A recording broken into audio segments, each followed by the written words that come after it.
Buntis ka ba ngayon tapos dinugo ka and may thinking ka na baka nakunan ka?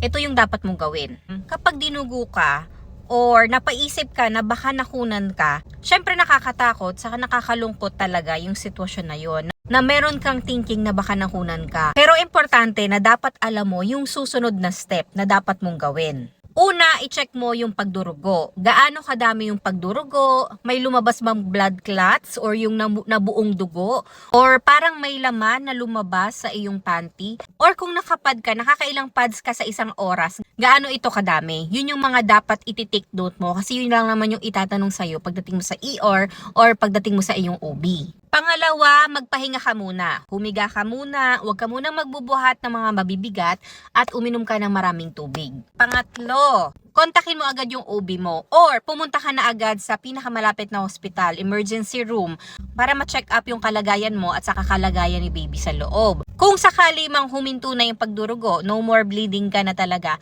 magpa-check up ka pa din. Kasi importante pa rin na ma-check up ka kung ano ba yung sitwasyon mo, yung current situation mo after ng bleeding.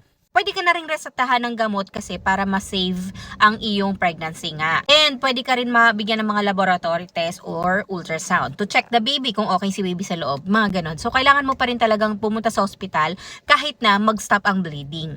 And syempre, kailangan na talaga ng immediate action, agarang action kapag nakaranas ka na ng malakas na dugo. Malakas na talaga yung lumalabas sa yung dugo, buo-buo na yung dugong lumalabas, sumasakit na yung puson mo, balakang, nahihilo ka na para kang mahihimatay na at meron ka ng ring lagnat. Ganyan, diretso ka na agad sa ER or contact mo na agad si OB. Kung nagpa-check up ka na sa OB mo or nasa ER ka na, for sure i-ultrasound ka. So bakit ba kailangan i-ultrasound? Maaaring kailanganin pa ang ultrasound kasi para ma-check kung meron pang natirang dugo, natirang tissue, andun pa ba yung baby, complete bang nawala or may natira pa. At kung may kailangan pang treatment. So yun yung possible na gawin sa'yo, yung ultrasound talaga. Pero ito mga mommies ha, or sa mga babae, ito yung gusto ko sa inyong i-impart as a mommy and as a nurse na hindi lahat ng miscarriage ay kasalanan mo.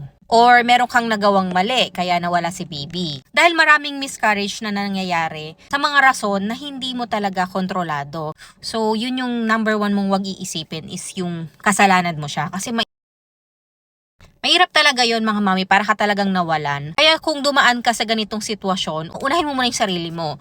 Unahin mo muna magpagaling ng katawan at syempre ng puso mo. Kasi parang healing ka din yan eh. Nawalan ka. It's a loss. It's very important na yung sarili mo din ang una mong pagalingin. Para maka-move on ka na and try na lang ulit. Try and pray.